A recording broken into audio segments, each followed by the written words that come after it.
Të dashur teleshikues, ju përshëndes, po japim lajmet në televizionin 4+. Unë buroj nga natyra është projekti që prezentuan sot klasat e 10 të shkollës jo publike në Nënshkruesi Pavarësisë Nebi Sefa. Nxënësit treguan lidhjen e ngushtë që kanë me natyrën dhe rëndësinë e saj. Klasat e 10 të shkollës jo publike në Nënshkruesi Pavarësisë Nebi Sefa prezentuan sot projektin Unë buroj nga natyra. Me mesazhin Unë jam pjesë e natyrës dhe ajo jeton përmes meje, nxënësit treguan lidhjen e ngushtë që kanë me natyrën.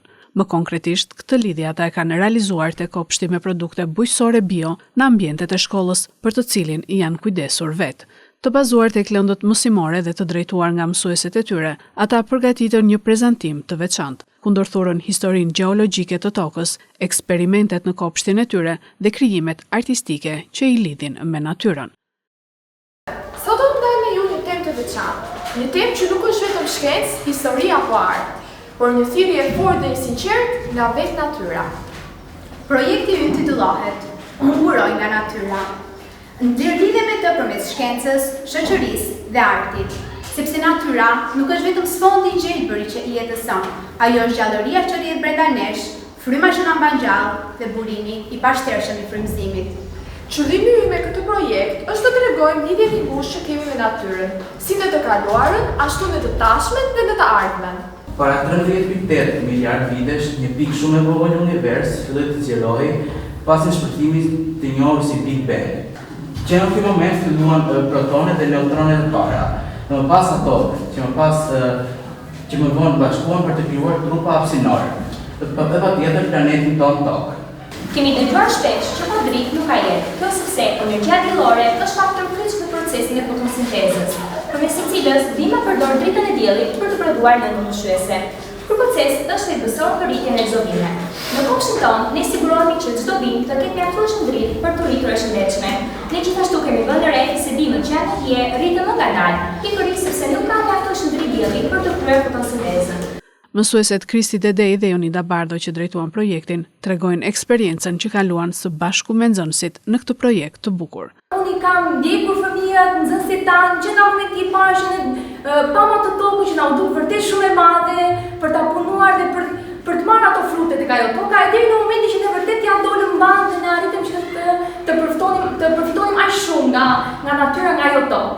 Kështu që i kam ndjer vërtet këta fëmijë të punonin, të kishin ato përgjegjësinë, të pyesnin, të interesoheshin, të bashkëpunonin me ne në mënyrë që ne të arrinim vërtet aty ku ne donim dhe të ndjeheshim ashtu siç ne vërtet u ndjem. Kështu që jam vërtet falënderuese për ato momentet e bukura që ne kemi kaluar dhe unë vërtet e kam shruar atë procesin e rritjes së bimëve dhe të marrjes së fryteve.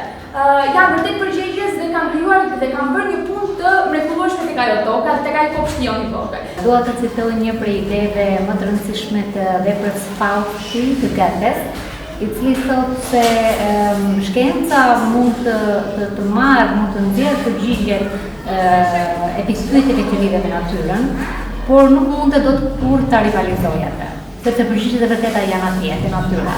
Edhe ne këtë patëm si qëllim në projektin tonë, që ti lidhin nxënësit, t'i afronin nxënësit sa më shumë me natyrën, në mënyrë që ata vetë në një farë mënyrë të gjenin përgjigjet dhe të kishin jo vetëm përfitime praktike siç ne i patëm, por edhe përfitime edukative dhe emocionale. Dhe ata e arritën të, pavarësisht perfekcionin në të cilin do donin që ta kishin projektin, përsëri ne morëm dashuri nga projekti.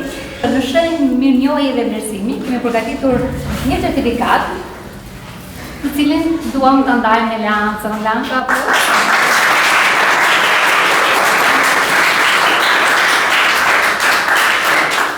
Shumë faleminderit, ishte kënaqësi të punojmë në këtë projekti. Ne të gjithë burojmë nga natyra dhe duhet ta duam atë. Operacioni policor i koduar Moment vjen në pranga një 53 vjeçar që u kap në flagrancë duke i shitur doza heroine një shtetasi në qytetin e Fierit. Procedohet penalisht blerësi. Vijojnë operacionet për goditjen e veprimtarisë kriminale të shitjes së lëndëve narkotike në doza. Operacioni policor i koduar Moment vë në pranga një 53 vjeçar që u kap në flagrancë duke i shitur doza heroine një shtetasi në qytetin e Fierit. Procedohet penalisht blersi. Sekuestrohen doza heroine, një sasi kanabisi në trajt çokolate, peshore elektronike, krohër pistolet që i posedonte 53 vjeçari dhe shuma parash të dyshuara të përfituara nga veprimtaria e tij kriminale. Specialistët e seksionit për hetimin e narkotikëve në bashkëpunim me seksionin e forcës së posaçme operacionale të DVP Fier, si rezultati i veprimeve hetimore të kryera me metoda proaktive, finalizuan operacionin policor të koduar Moment, për goditjen e një rasti të veprimtarisë kriminale të shitjes së drogave të forta. Gjatë operacionit në lagjen Lirigero Fier, shërbimet e policisë kanë kapur në flagrancë shtetasin AM, duke i shitur lëndë narkotike heroin në doza shtetasit FD.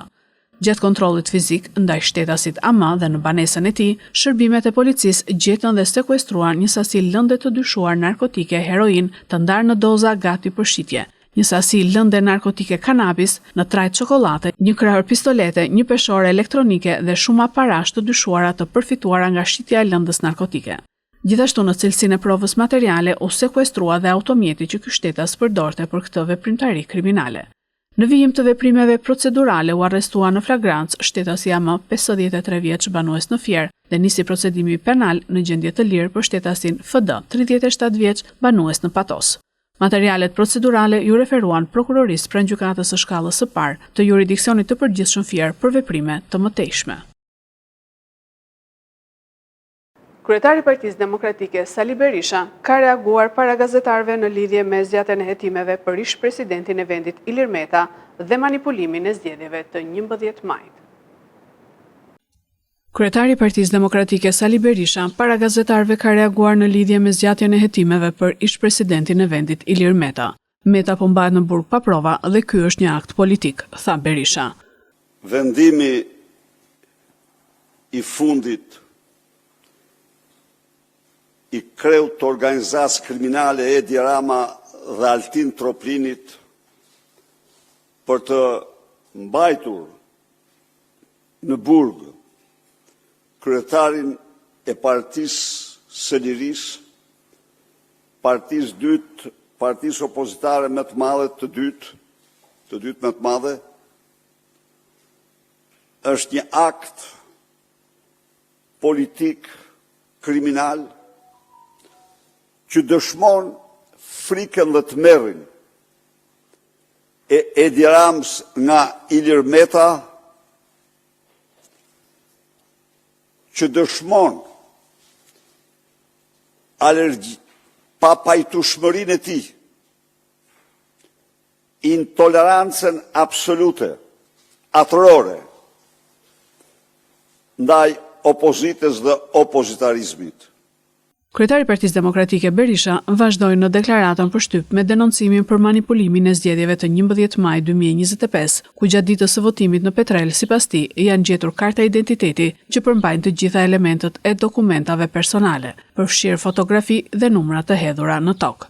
Gjithashtu Berisha akuzoi qeverinë se ka mbledhur kartat e identitetit të pensionistëve për t'i penguar të votojnë. Ai e cilëson procesin zgjedhor si një farsë të shëmtuar elektorale. Narkobanditi, punojësi i shtetit, shkon dhe mbledh kartat e identitetit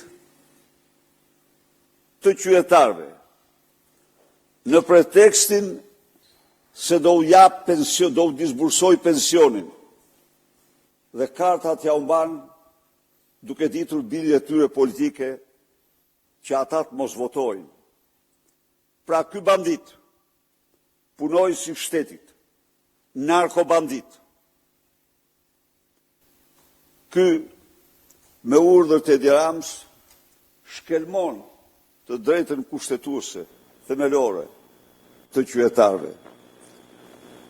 Unë duhet të përshëndes këtë çift të moshur, por njerëz kurajos, që e denoncuan haptas.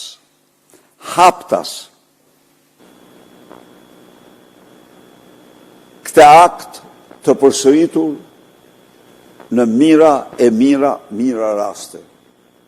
Ju është bërë tashmë e njohur se një nga detyrat më kryesore të punojësve të administratës është mbledhja e kartave të identitetit.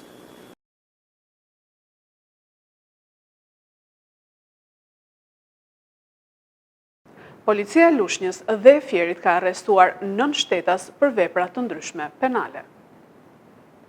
Janë arrestuar 9 shtetas nga Policia e Lushnjës dhe e Fierit për vepra të ndryshme penale. Policia e Fierit arrestoi në flagrancë shtetasit AM, 48 vjeç, banues në Fier, pasi dyshohet se për motive të dobta është konfliktuar me shtetasin KK, 25 vjeç, e ka goditur atë me sen të fortë lev dhe e ka kanosur me pistolet sportive. U sekuestrua në cilësinë e provës materiale leva dhe pistoleta sportive. ZB, 68 vjeç, banues në Portës, pasi dyshohet se ka ushtruar dhunë ndaj ish bashkëshortes së tij. Kurse specialistët e sektorit të qarkullimit rrugor arrestuan në flagrancë shtetasit GE, 43 vjeç, banues në Berat dhe RN, 45 vjeç, pasi në fshatin Ferras, automjeti që drejtonte shtetasi GE në gjendje të dehur është përplasur me mjetin bujqësor që drejtonte shtetasi RN, 45 vjeç, pa leje drejtimi. Si pasojë përplasjes është dëmtuar shtetasi FV, 65 vjeç, pasagjer në mjetin bujqësor, i cili ndodhet në spital nën kujdesin e mjekëve. RD, 26 vjeç, banues në Durrës, pasi u kap duke drejtuar automjetin në gjendje të dehur. Në Lushnjë u arrestua shtetasi NG, pasi u kap duke drejtuar automjetin në gjendje të dehur.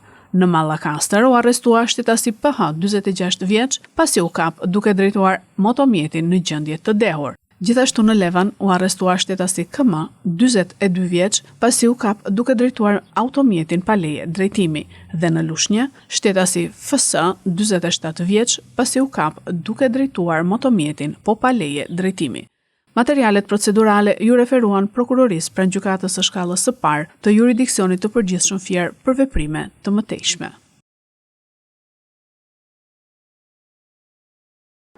Autoriteti Kombëtar i Veterinarisë dhe Mbrojtjes së Bimëve konfirmon se murtaja që prek delet dhe dit ka rënë në 3 zona të ndryshme në Shqipëri. Murtaja që prek delet dhe dit ka rënë në 3 zona të ndryshme në Shqipëri. Ky virus aktualisht është shtrirë vetëm tek fermat me dhinë në Postrip të Shkodrës, Kastriot të Dibrës dhe në Martanesh të Bulqizës. Numri i kafshëve të azjesuara ka shkuar në 500. Me njëherë pas konfirmimit nga Autoriteti Kombëtar i Veterinarisë dhe Mbrojtjes së Bimëve, janë zbatuar masat e përcaktuara në planin kombëtar të kontingjencës për PPR-n me qëllim izolimin, kontrollin dhe menaxhimin e situatës në terren. Autoriteti u bën thirrje të gjithë fermerëve dhe mbarshtuesve të deleve dhe dhive që të zbatojnë masat parandaluese, kufizojnë lëvizjen e kafshëve brenda dhe jashtë fermave, njoftojnë menjëherë shërbimin veterinar rajonal dhe në rast shfaqje të simptomave të dyshimta, si temperaturë të lartë, rrjedhje nga hunda, inflamacion të syve, ulje të oreksit, diarre dhe ngordhje të papritura. Për çdo rast të dyshuar, qytetarët mund të kontaktojnë numrin falas 0800 33 66. Agjencia e Ushqimit dhe Veterinarisë ka ndaluar importin e deleve dhe dhive nga qarku i Shkodrës dhe Kuksit për shkak të shpërthimit të sëmundjes së murtajës së baktive të imta dhe do të shtojnë masat e kontrollit në të gjitha pikat kufitare me Shqipërinë, me qëllim parandalimin e futjes së kësaj sëmundjeje në territorin e Republikës së Kosovës. Murtaja e ruminantëve të vegjël është një infeksion viral që prek delet, dhitë dhe disa lloje të kafshëve të egra me thundra. Sëmundja nuk transmetohen te njerëzit, por ka ndikim të madh ekonomik pasi ul prodhimin e qumshtit dhe mishit. Temperaturat e larta mbi mesataren këtë verë në Evropë do të sjellin thatësirë. Maji ishte muaji i dytë më i nxehtë në histori. Muajt e nxehtë mbi normalen kanë përfshirë të gjithë Evropën dhe Mbretërinë e Bashkuar, ku thatësira në muajt e fundit ka rritur frikën për mungesë uji nëse nuk vinë shira të konsiderueshëm këtë verë, ndërkohë dështimet e të korrave kanë filluar të raportohen nga fermerët. Copernicus raporton se maji 2025 ishte maji i dytë më i ngrohtë në nivel global, me një temperaturë mesatare të ajrit në sipërfaqe prej 15.79 Celsius, 0.53 Celsius mbi mesataren e majit 1991-2020. Muaji ishte 1.4 Celsius mbi mesataren e vlerësuar të viteve 1850-1900 të përdorur për të përcaktuar nivelin paraindustrial. 1.5 grad është objektivi klimatik i rënë dakord nga Marrëveshja e Parisit e vitit 2015. Objektivi prej 1.5 Celsius matet gjatë 1 ose 2 dekadave, kështu që një vit i vetëm mbi atë nivel nuk do të thotë se objektivi është anashkaluar, por tregon se emergjenca klimatike vazhdon të intensifikohet. Çdo vit në dekadën e kaluar ka qenë 1 nga 10 më të nxehtit, në të dhëna që datojnë që nga viti 1850. Moti thatë ka vazhduar në shumë pjesë të botës. Në maj 2025, pjesa më e madhe e Evropës veriore dhe qendrore, si dhe rajonet jugore të Rusisë, Ukrainës dhe Turqisë, ishin më të thata se mesatarja. Pjesë të Evropës veri perëndimore përjetuan nivelet më të ulta të rreshjeve dhe lagështisë së tokës që nga të paktën viti 1979. Muaji maj gjithashtu pati temperaturat të larta të sipërfaqes së detit në Atlantikun verilindor, duke arritur nivelin më të lartë të regjistruar ndonjëherë sipas Copernicus. Këto ishin lajmet tona për sot. Lajmet i gjeni dhe në internet në websajtin 4plusmedia.tv. Bashk mirupafshim.